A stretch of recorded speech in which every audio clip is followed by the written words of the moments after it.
I'm not sure what I was thinking when I drew this graph, or the graph that was here. I've replaced it with a more correct graph, and let's explain how this graph of the capacitor charge or capacitor voltage. Remember, well, not sure how firmly we've established this, but the voltage of the capacitor and the charge on the capacitor are just related by a constant, which is the capacitance, so that the shape of the graph is going to be the same for either the voltage or the charge. So we could label the vertical axis of this graph as either voltage of the capacitor or charge of the capacitor.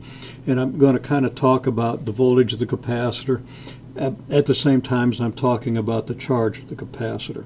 I'm going to kind of interchange the meanings of this graph, but hopefully that won't be too confusing. Assuming that the switch is closed, there's a switch somewhere in the circuit. I didn't draw it, but there's a switch here, and we close the switch, or we simply start up the source. There's no charge on the capacitor, so there's nothing to oppose the voltage of the source. So the source will drive current through the resistor as if the capacitor wasn't there, at least for a short time. And it'll take a little while for the capacitor to build enough charge to significantly resist or oppose the voltage of the source. So the voltage in the capacitor starts increasing. The charge on the capacitor starts increasing. As the voltage of the source goes up, the current goes up, which deposits charge on the capacitor at an increasing rate. The charge in the capacitor therefore increases at an increasing rate, and this graph will be concave up for a while. Now that's going to continue until the capacitor builds enough charge to start really opposing the voltage of the source, at which point the voltage of the capacitor gets close enough to the voltage of the source that the current stops increasing, and the charge is deposited then on the capacitor at a decreasing rate, which causes the graph to become concave down. At some point, the voltage on the capacitor will be equal and opposite to the voltage of the source. Now that won't happen until after the voltage of the source has peaked, because the voltage of the capacitor is not going to exceed the voltage of the source. So the voltage on the source peaks here. The voltage on the capacitor, the charge on the capacitor are still building up to some point where the voltage of the capacitor meets the decreasing voltage of the source, and at that point the source voltage continues to decrease while the capacitor voltage doesn't decrease all that much, and the charge starts flowing the other way. The voltage of the capacitor starts pushing charge through the circuit in this direction. And that charge, of course, is going to come off of the capacitor, so that the charge of the capacitor, and hence its voltage, begins to decrease. At some point after the voltage of the source peaks, then at that point the voltage of the capacitor will start to decrease. Now on this graph I've labeled this regime here from here to here, where the voltage of the source is greater than that of the capacitor. Here the voltage of the capacitor and the voltage of the source become equal. The charge on the capacitor and hence its voltage peak, and then the voltage of the capacitor starts to decrease. Now at some point after the voltage of the source reaches zero, the voltage of the capacitor is going to reach zero. And after that point, the voltage in the capacitor and the charge in the capacitor will become negative, faster and faster, then slower and slower, until you have a negative peak or a valley.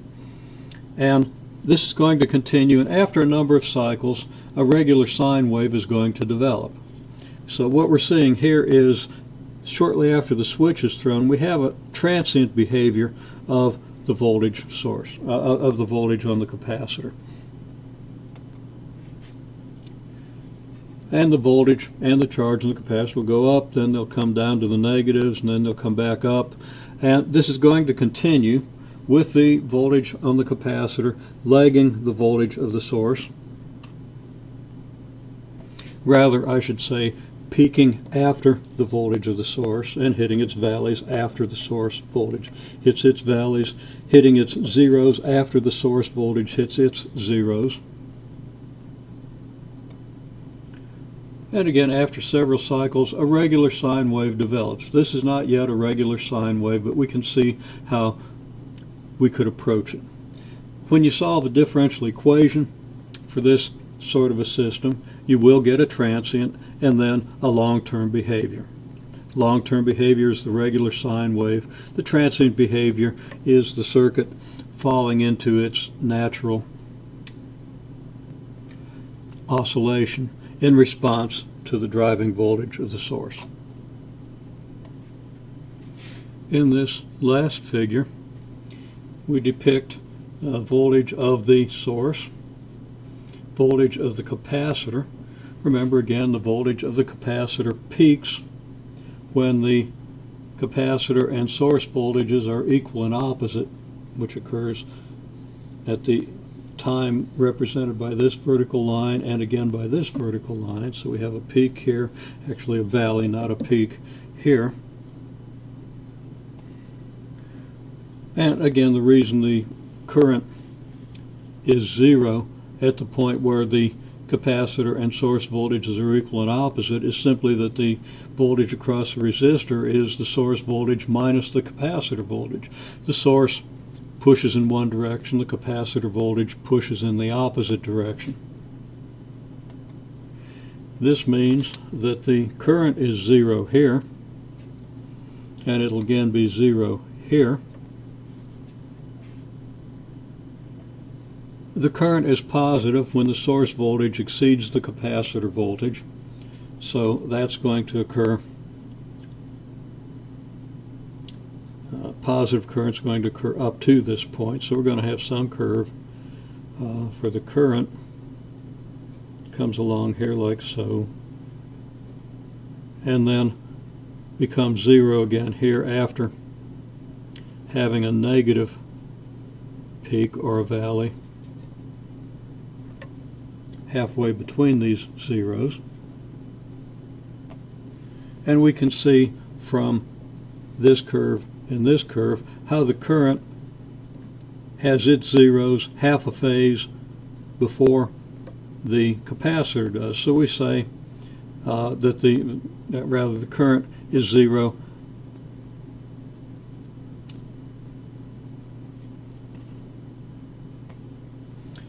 this far before the capacitor is zero. This far is half of this distance, which is the distance between consecutive peaks and valleys of the capacitor. So this distance is half a cycle. So the current lags the capacitor by half a cycle. Said a little better, the current lags the voltage of the capacitor by a quarter of a cycle.